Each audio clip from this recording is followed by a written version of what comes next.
आजको भिडियोमा चाहिँ मैले प्राणायाम गर्दा ब्लड सर्कुलेसनमा कसरी सुधार आउँछ भन्ने कुरा एक्सप्लेन गर्न चाहेको छु है। हिजोको भिडियोमा चाहिँ मैले प्राणायाम गर्दाखेरि अक्सिजनको मात्रा कति पुग्दछ भित्र होइन। अक्सिजन कसरी हाम्रो तन्तुहरू हाम्रो अङ्गहरूमा पुग्छ, त्यहाँ पुगेर ऊर्जा कसरी निकाल्छ र कार्बन डाइअक्साइड ग्यास कसरी निस्किँदछ बाहिर होइन भन्ने कुरामा मैले एक्सप्लेन गरेको थिएँ। हजुरहरू कोले हेर्नुभएको छैन भने चाहिँ युट्युबमा मैले भिडियो पोस्ट गरेको छु, हजुरहरूले त्यहाँ हेर्न सक्नुहुन्छ, बुझ्न सक्नुहुन्छ। आज चाहिँ ब्लड सर्कुलेसनमा सुधार कसरी हुन्छ भन्ने टपिकमा यो भिडियो लिएर आएँ। फर्स्ट पोइन्टमा चाहिँ श्वास गहिरो हुन्छ होइन प्राणायामको वक्तमा। जब हामीले प्राणायाम गर्छौँ गहिरो र सजग श्वास लिन्छौँ। गहिरो र सजग श्वास लिँदाखेरि हाम्रो शरीरमा अक्सिजन पर्याप्त मात्रामा पुग्दछ अथवा धेरै मात्रामा अक्सिजनभित्र पुग्छ लङ्सको द्वारा होइन। लङ्सबाट चाहिँ त्यो अक्सिजन हाम्रो ब्लड भेसलभित्र छिर्छ र ब्लड अक्सिजनेटेड ब्लड बन्दछ, जुन चाहिँ आर्ट्रिजको थ्रु बग्दछ अक्सिजनेटेड ब्लड। त्यसपछि अब हाम्रो रगतको क्वालिटी राम्रो बन्यो किनकि त्यसमा अक्सिजनको मात्रा धेरै छ। अक्सिजनको मात्रा धेरै हुनु रगतमा भनेको चाहिँ ब्लड फ्लो अति नै स्मुथ तरिकाले हुने हो। अब सेकेन्डमा आउँछ डायफ्रामको मुभमेन्ट। डायफ्राम चाहिँ कस्तो हुन्छ भने हाम्रो लङ्सको जस्ट तल हुन्छ डायफ्राम है। जब हामी प्राणायाम गर्दछौँ श्वास अथवा मानौ हाम्रो डायफ्रामको मुभमेन्ट चाहिँ भइराख्दछ। हामी स्यालो ब्रिदिङमा हुँदाखेरि पनि डायफ्रामको मुभमेन्ट हुन्छ, तर कस्तो भने सही ढङ्गले मुभमेन्ट भइरहेको हुँदैन कि जति हुनपर्छ त्यति मात्राले हुँदैन हाम्रो जब हामी बाहिरी जीवनमा मुभमेन्ट श्वास लिन्छौँ फाल्छौँ है। प्राणायामको वक्तमा चाहिँ हामी डिप इनहेल एन्ड एक्सेलमा गएको हुन्छ। त्यो कारणले डायफ्रामको मुभमेन्ट पनि सही ढङ्गले हुन्छ। जब हामी इनहेल गर्छौँ डायफ्राम तल झर्छ, जब एक्सेल गर्छौँ डायफ्राम माथि उठ्छ र त्यति बेलामा डायफ्रामको कन्ट्र्याक्ट र एक्सपान्ड पनि भएको हुँदछ। र यो मुभमेन्टले जुन सही ढङ्गले भएको मुभमेन्ट छ, यो मुभमेन्टले हाम्रो छाती र हाम्रो चेस्ट र हाम्रो बेलीमा प्रेसराइज गर्दछ, पेट र छातीमा प्रेसराइज दिन्छ डायफ्रामको मुभमेन्टले। र यो डायफ्रामको मुभमेन्टले प्रेसराइज गर्दा जुन भिन्स छ, भिन्स पनि अर्को रक्तनली हो जुन चाहिँ कार्बन डाइअक्साइड ब्लड बोकेको हुन्छ, जुन ब्लड हाम्रो मुटुतिर हाम्रो लङ्सतिर आउन पर्दछ। अब डायफ्रामको मुभमेन्टले इन्टरनल पम्पिङ हुँदछ जुन चाहिँ भिन्सको मार्फत सही ढङ्गले ब्लड सप्लाई हुन्छ हाम्रो मुटु र हाम्रो फोक्सोतर्फ। र यो भयो डायफ्रामको मुभमेन्ट। र अर्को पोइन्ट भनेको चाहिँ डायफ्रामको मुभमेन्टले जब हाम्रो चेस्टमा प्रेसराइज पर्छ हार्ट पम्पिङ राम्रोसित हुन्छ। हार्ट पम्पिङ राम्रोसित हुनु भनेको चाहिँ ब्लड सप्लाई राम्रो गतिले हुने हो र त्यो क्वालिटी ब्लड हाम्रो हरेक शरीरको हरेक अङ्ग र तन्तुमा पुग्दछ सही समयमा सही ढङ्गले।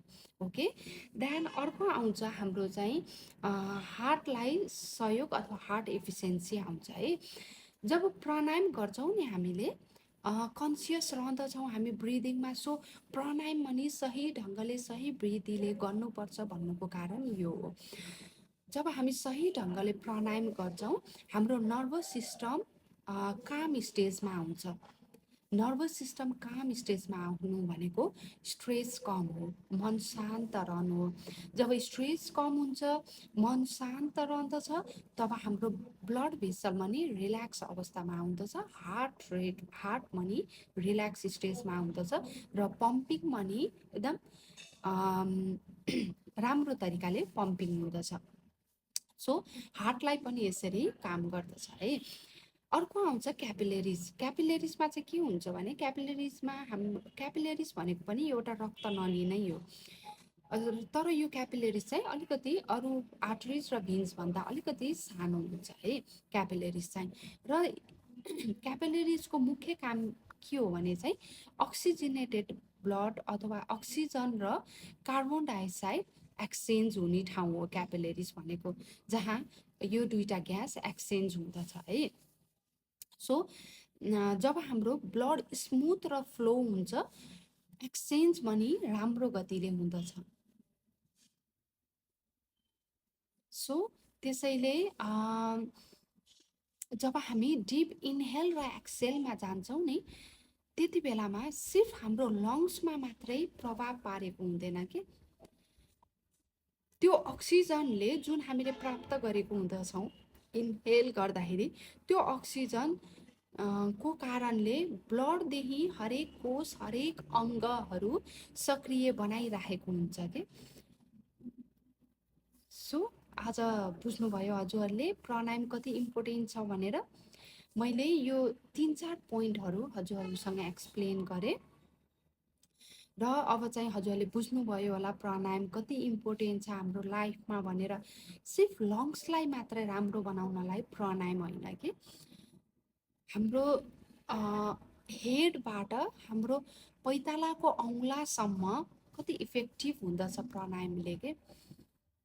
जब अक्सिजन सही मात्रामा सबै अङ्गहरूमा पुग्दैन नि, त्यो अङ्गहरू बिस्तारै बिस्तारै बिस्तारै बिमार पर्दै जाने हो कि, बिमार हुँदै जाने हो। सो हाम्रो अङ्गहरूमा ब्लड राम्रोसित पुग्न पर्छ, अक्सिजन राम्रोसित पुग्न पर्छ र यसमा धेरै कुराहरू अझै इन्क्लुड छ कि, म बिस्तारै एक्सप्लेन गरौँला होइन। सो यो प्राणायाम एउटा ब्रिदिङ टेक्निक, एउटा ब्रिदिङ प्रोसेस मात्र होइन कि, जस्ट इनहेल एक्सेल मात्रै होइन। तपाईँले त कसरी बुझ्नुहुन्छ भने श्वास लियो, यहीँ हाम्रो लङ्समा पुग्यो, यहीँबाट फिर्ता आयो। तर आज बुझ्नुभयो यो श्वास कहाँसम्म पुग्छ भनेर। So it is a so powerful practice that directly affect our lungs, heart and entire circulatory system.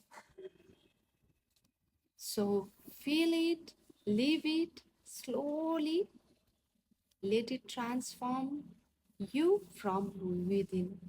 Okay, so आजैबाट सुरु गर्नुहोस् प्र्याक्टिस गर्न। थोरै थोरै थोरै थोरै समयबाट तपाईँले आफ्नो टाइमिङलाई एक्सपान्ड गर्न सक्नुहुन्छ। ओके, आफ्नो प्र्याक्टिसलाई अझै एक्सपान्ड गर्न सक्नुहुन्छ।